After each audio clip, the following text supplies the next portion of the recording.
Hello ආයිබුවන් කොහොමද ඔයාලට අද චැනල් එකේ පළවෙනිම අලුත් කුළුඳු බ්ලොග් එකට ඔයාලා හැමෝම සාදරෙන් ආදරෙන් පිළිගන්නවා. අද අපි යන්නේ නුවර එළියට. නෑ අද අපි යන්නේ මහනුවරට. මහනුවර යනවා නම් බිබිලින්දන් පාරවල් 3ක් තියෙනවලු. ඒ වුණාට මං නම් දන්නේ 2ක් විතරයි. ඒ එක පාරක් තමයි මේ රන්දිනිගල හලා මහනුවරට. ඉතාම ලස්සන අලංකාර පාරක්. කෙලින්ම අපේ සෙට් එක බැහැලා ඉන්නේ ගැම්මට. හිටපු අංකල් කෙනෙකුත් බය වුණා කොහොම හරි. අපේ එකේ පීයෙකුත් අරගෙන හිටියා. බෑනේ ඉතින් කොහෙවත් යන්න. ඔන්න ඔහොම තමයි පෙනුනේ රන්දිනිගල ඩෑම් එකත් එක්ක රන්දිනිගල ජලාශය. කොහොම හරි මේකේ ඩොල්ෆින්ලා 5-6 දෙනෙකුත් හිටියා. මං නම් දැක්කා අනිත් අය නම් දැක්කද දන්නේ නැහැ. ඒ විතරක් නෙමෙයි ඩෑම් එකේ අයිනකට වෙන්න තාරාව ටිකක් ජිලි බෝලක් ගගා හිටියා. ඔන්න විශාල පල්ලමක් කියලා නම් බෝඩ් එකක් ගහලා තියෙනවා. වැටුනොත් එහෙම තැලිච්ච බියර් ටින් එකක් වගේ ඉදී හැබැයි. කියන්න අමතක වුණානේ. මෙන්න මේ බස් එකේ තමයි අපි යන්නේ. මේ තරිඳු පවර් ලයින් මැදගම තමයි මේ බස් එක තියෙන්නේ. ඒ අයියෝ හොඳයි. හැබැයි පොඩ්ඩයි. මම බස් එක රවුමක් කෙල්ලුවා මට දෙන්න බෑ කිව්වා. ඒ හින්දා එයා පොඩ්ඩයි හොඳ. ඔන්න පිටිපස්සට ඔහොම තමයි පේනුනේ. දැක්කනේ. හැබැයි ලස්සනයි හැබැයි. ඒ විතරක් නෙමෙයි. මාර බඩුවක් අපිට සෙට් උනේ. එක රෙලවෙක් ගිනි පෙට්ටියක් අතේ තියාගෙන ඩෑම් එක පැත්තට එනවා දැක්කා. මං හිතුවේ බඩු හරි තමයි කියලා. ඒක අපි දැකලා කියනවා මං ට්‍රාන්ස්ෆෝමර් දෙක තුනක් ගිනි තියෙනවා. අද නෑ. මං මාර ඊට පස්සේ එතන හිටපු රිලව් ටික කෝකටත් කියලා ගණන් කරගෙන මම කොලේක නෝට් එකක් දාගත්තා. ඊට පස්සේ තව එකකේ ඇස්සේ උඹලා ටේප් කරගනින්. උඹලා ටේප් කරගනින් බං. අවුලන්නේ. රිලවුන්ගේ කතා අහලා ඔළුව විකාර වුණා ගයිස්. ඒකල්ලා සින්දුවක් දාගත්තා ඔළුව නිදාස් වෙන්න කියලා.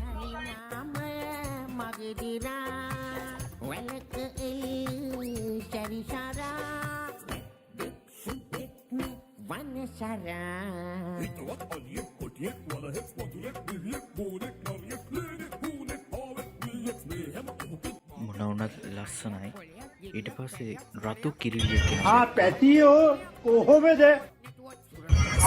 මම මේ සීයේ බයිච් පාර මන්තාව පොඩ්ඩෙන් බස් එකෙන් වැටෙනවා. එහෙම වෙලා තිබ්බනම් වීඩියෝ එක අද දාන්න වෙන්නේ නැහැ. අපේ රට මාරම ලස්සන රටක්. වනසත්තු ස්වභාවදාම මේ හැම දෙයකින්ම අපේ රට ගොඩක්ම ලස්සන වෙනවා. ඉතින් අපි ඒවා අනිවාර්යෙන්ම ආරක්ෂා කරන්න ඕනි. අපි යන තැන්වල කුණු දාන්න නැතුව ඔයාලට පුළුවන් තරම් ඔයාලා ගෙනියන කුණු නිසි ලෙස බැහැර කරන්න ඔයාලා වග බලා ගන්න ඕනි. එතකොට මේ තැන් තවත් ලස්සනට තියෙයි. කොහොම හරි අන්තිමට අපි ආවා අපේ ගමනාන්තයට. මේ මහනුවර ඉතාම ලස්සන අලංකාර පරිසරයකින් ලංකාවේ ගොඩක් දෙනෙක් යන්න ආසම නගරයක් තමයි මේ මහනුවර කියලා කියන්නේ. මොකද කියනවා නම් රට මැද තියෙන සාමකාමීම රාජ්‍යයක් විදියට මහනුවර හඳුන්වන්න පුළුවන්. ඇත්තටම ගොඩක්ම ලස්සනයි මේ තැන. නුවර කියලා කියන්නේ ගොඩක් මිනිස්සුන්ගේ හදවතේ ජීවත් වෙන නගරයක්. ගොඩක් අය ආස නුවර ජීවත් වෙන්න. මෙන්න මේ වගේ පාරායන තියෙන මාරගස් නුවර නගරයට වෙනම වයිබ් එකක් තමයි ගෙනලා දුන්නේ. මාරම ලස්සනයි ඒක. ඒ අස්සේ දාන්න ඉඩක් හම්බෙයිද දන්නේ නැහැ. බොසා බලනවා මොනවා වෙයිද දන්නේ නැහැ. ඒත් එක්ක පිටිපස්සේ සෙට් එක කෑ ගහලා උපරිම සාධාරණයක් කරනවා මට.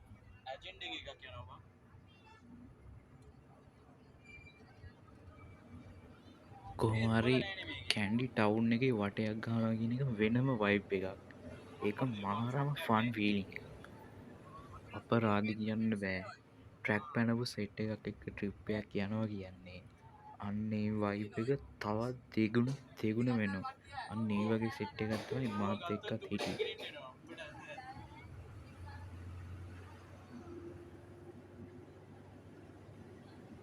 ඔය ඉස්සරහින් පේන්නේ ක්වීන්ස් හොටෙල් එකේ පිටිපස්ස. අපි ඒ හරියට ගිහිල්ලා අපි දකුණට හරවලා අපි අපේ ගමනාන්තයට යන්න පිටත් වුණා. ගමනාන්තේ නැවතුමට යන්න තමයි අපි ලැහැත්ති වෙන්නේ දැන් මේ. ඊට පස්සේ අපි යනවා දැන් මේ පාරේ. වැව රවුමේ තමයි මේ යන්නේ. දකුණු අත පැත්තෙන් තියෙන කැන්ඩි සිටි සෙන්ටර් එක. අපි කැන්ඩි සිටි සෙන්ටර් එකත් පහු කරලා යන්නේ අපේ අවසන් නැවතුමට. අන්තිමට කොහොමරි හොඳ පිස්සුවක් කරලා අපි ආව අපි නවතින තැනට. සත්තෝදය එඩියුකේෂනල් ට්‍රේනිං සෙන්ටර්. මේකේ තමයි අද අපි ඉන්නේ. මේ තියෙන්නේ පාට රෝසමල් වගාවක්. මේවා වෙන මල් වගේ පේනවා නම් ඒක ඔයාලගේ අවුලක් වෙන්න පුළුවන්. පොඩ්ඩක් ඔය S2 චෙක් කරගත්තා නම් හොඳයි හැබැයි. මාරම ලස්සනට කැන්ඩි ටවුන් එකම පේන තැනක තමයි මේක තියෙන්නේ. අපි හිටිය අපිට රූම් එකක් හම්බෙනකම් අපි දන්නේවත් නැතුව පැයක් විතර ගිහිල්ලා අපිට රූම් එක හම්බෙද්දි වටපිටාව තිබ්බ ලස්සන බල ඉද්දි වෙලාව යනවා දැනුනේවත් නැහැ. ඒත් එක්කම ලස්සන ෆොටෝ එකක් ගන්න ලස්සන ෆ්‍රේම් එකක් දැක්කා. ඊට පස්සේ අපි හිමීට අපේ කාමරයට තමයි ගියේ.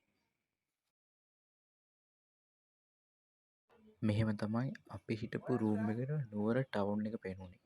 ගොඩක්ම ලස්සනට නුවර ටවුන් එක අපි හිටපු රූම් එකට පෙනුණා. මේ තියෙන්නේ මම ගත්ත ෆොටෝ එක. ෆොටෝ එක ලස්සනයි නම් පහලින් කමෙන්ට් කරන්න. රූම් එකට ගිහින් නාල කරලා අපි ඔක්කොම යන්න ලැහැත්ති වුණේ ඒ ළඟම තියෙන තවත් ලස්සන තැනකට. මාර ගේමක් දීලා තමයි මෙයාලා ඔක්කොම එක්කන් ගියේ. අන්තිමට අපිට උනේ කෝටුවක් කරගෙන පස්සෙන් පන්න යන්න තමයි. කොහොම හරි අපි එතනට යද්දි ටිකක් හවස් වුණා. හිතුවේ නම් කළුවර වැඩුණාට පස්සේ මොනවාත්ම බලන්න බැරි වෙලා යයි කියලා.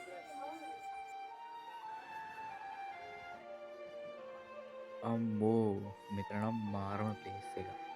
මාරම ලස්සන view එකක් තමයි තියෙන්නේ. නිකම් මිහිපුර දිව්‍ය ලෝකයක් වගේ. දැක්කද ඒ අහස? මාරම ලස්සනයි.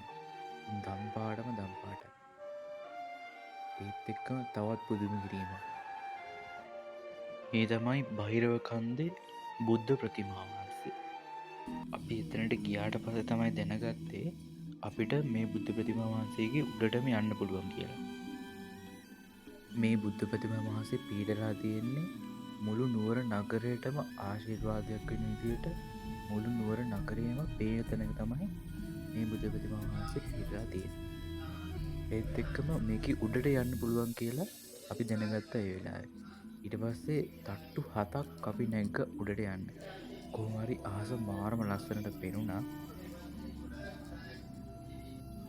තට්ටු 7ක් නගින ගමන් අපි දැන් ඉන්නේ මේ දෙවෙනි තට්ටුවේ. අපි ගිහින් බලමු උඩටම කොයි වගේ view එකක්ද අපිට පේන්නේ කියලා. මේ තියෙන්නේ බුද්ධ ප්‍රතිමා වහන්සේ තුල දෙවෙනි තට්ටුවේ නිර්මාණය කරලා තියෙන ලස්සන විහාරයක්. මහනුවර යුගයේ චිත්‍ර කලාව භාවිතා කරලා තමයි මේක ගොඩක්ම නිර්මාණ කරලා තියෙන්නේ. ඉගෙන ගන්න ළමයින්ට මාරම විදියට වටින තැනක් තමයි මේ.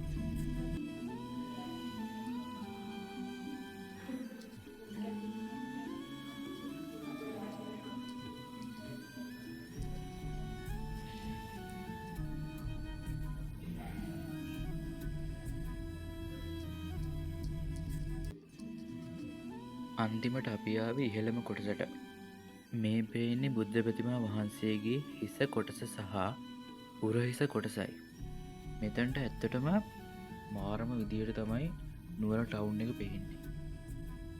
ඔයාලට කොහොම පේනවද දන්නේ නැහැ. එතනට ගිහිල්ලාම බලන්න ඒ එක්ස්පීරියන්ස් එක කොහොමද කියලා.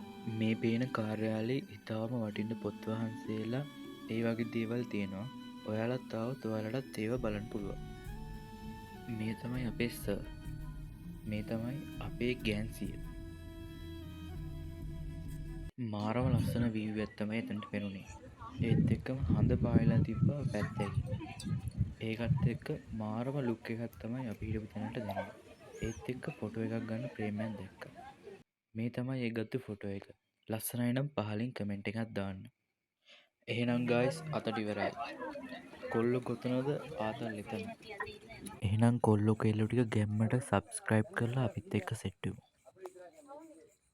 මල්ලි ඔන්න ඔය පිස්සම පුටුවක් බලන්න වාඩි කරන්න. එහෙනම් ගයිස් අදට වීඩියෝ එක ඉවරයි. ඔයාලගේ යාළුවන්ටත් බලන්න ෂෙයා කරන්න අමතක කරන්න එපා. බයි බයි.